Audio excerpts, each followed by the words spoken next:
До свидания, fellow comrades. Tonight in the Breakout barn, we explore how bad rusty floorboard really is. So welcome back to the Breakout barn. We are here, episode part 2, whatever we're calling it, chronology of something or other. Tackling the Z again.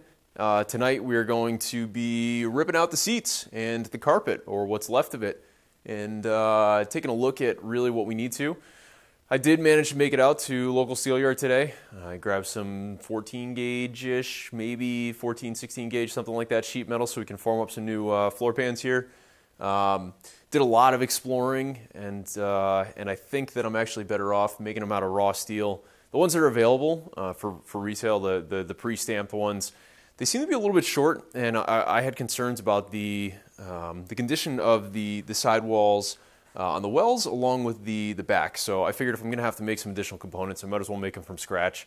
I'm going to be walking you guys through that process in the future. I've got quite the abundance of metal forming equipment in here, everything from mills to plasma cutters, TIG and MIG welders, some brakes, that kind of stuff. So I'm going to speed things up a little bit with the time lapse of me yanking out the seats, and I will catch up with everyone when everything is kind of out and we can take a peek at what's going on.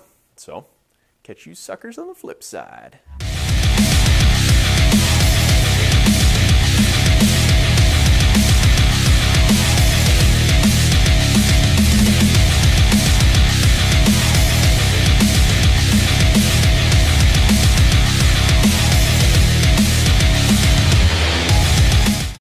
All right, so welcome back. Where to start? So driver's side, I guess we'll start there. How's that? Uh-oh. Oh, we got noties. Oh, we're good. All right, so driver's side, kind of as expected. You know, not quite bag of smashed Oreos like the passenger side. That is the correct technical term. I looked it up on Wikipedia after my last video. Was expecting to have a few patches, but is unfortunately a little bit worse than that, but still solid. You know, the seat frame, the supports, all of that, still in pretty good shape. The sound deadening on the side is still intact, which is more than the passenger side can say. As you can see there, there's a hole through, a hole run around along the stub rail, the floor support, that I'm sure runs up further. So I am just going to go ahead and replace the side as well.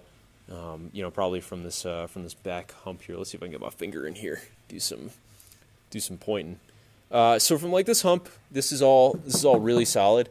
I checked along the trans as well, or along the trans tunnel as well.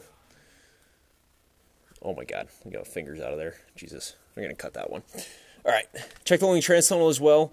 The rust does extend in some areas up, you know, maybe 2 inches, which was again my fear and why I didn't just go ahead and buy preformed floor panels. The majority of them seem to end right at the base, maybe 3/4 of a lip. So I'm going to form some new ones. You know, this is actually still glued in place, and I'm not going to yank it up tonight because I kind of know what I'm getting myself into. So,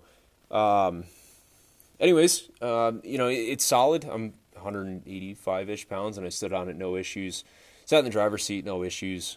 So the driver's side, pretty confident, going to be a fairly simple repair. You know, nothing, a little bit more of a pain than I originally anticipated, but nothing that we can't handle. Let's bring you on over to the passenger side. So, quick question. Who stole my floor? I believe that bag of smashed Oreos was the term that I used about 45 seconds ago, and this is kind of similar to that. Maybe crushed up Nature Valley granola bar. The majority of it just vacuumed or lifted away. I'm not sure how much you could see over my backside in the time lapse. I guess we'll find out when I get there, but you can see straight through. I mean, this side I was expecting to have a total redo on. Seat rails, the seat supports, the front one's actually in pretty good shape. It's still pretty solid. I can use that as a good point of reference. Back one, definitely a little bit crispy. So, probably going to replace that whole segment as well. The trans tunnel on this side, you could see a little bit here. Let me see if I can get some light on that situation. Trans tunnel on this side, a little bit worse than the other side, but you know, luckily the lines through the trans tunnel are fairly easy to replicate. Should be easy to overlay, tap into place, and then cut out and weld, seam seal, do that whole shebang. Again, you know, my concern justified back here, solid up here, underneath. You know, I can feel it. You guys can't see it, but it's nice and smooth. There's nothing bubbly and crusting under there. So, again, you know, probably cut it back up to there, and then and start fresh. Rocker panels, surprisingly in good shape underneath this this nice trim piece here. It's honestly like somebody came in here in the middle of the night with a super soaker and just sprayed salt water in like a line around this floorboard. I don't understand how this one particular spot is so rusty. I don't know, maybe they parked it over like the Ninja Turtles manhole and they just got all the pizza steam in the bottom of the floor or something. So yeah, kind of what I anticipated. I said I was going to keep this short and sweet tonight, you know, just kind of assess, kind of get a game plan together. All the sheet steel is still in the back of the truck out in the driveway, so I haven't even brought it in yet, which is not a great sign, I guess. Maybe it is. Who cares? It's out there. It's covered. That's what tonneau covers it for, right? But with that being said, I wanted to gather a game plan, understand what I was getting into. At this point, I am going to rip the entire interior out. I was planning on doing it anyways, but the dash is coming out before I go really any further with this. I want to assess and make sure that I have all the metal that I need prior to going into this, because I don't like pausing things for materials. I'm kind of an addict in that way, in that when I get started on something, I just kind of nose down and plow through it regardless of how frustrated I get. So dash is coming out. Definitely have to do some restorative work on that as well, so that'll be another part. While I'm here, and I'll show you this to you guys, this is what's kind of befuddling me, all right? I did nothing to these seats except brush them off and run the vacuum over them real quick. Okay. What?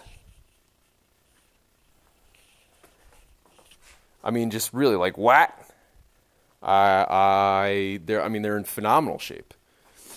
A little bit of rust on them, a little bit of, the surface rust on the side, but wire brush and it just started flaking right off. Fabric is in great shape.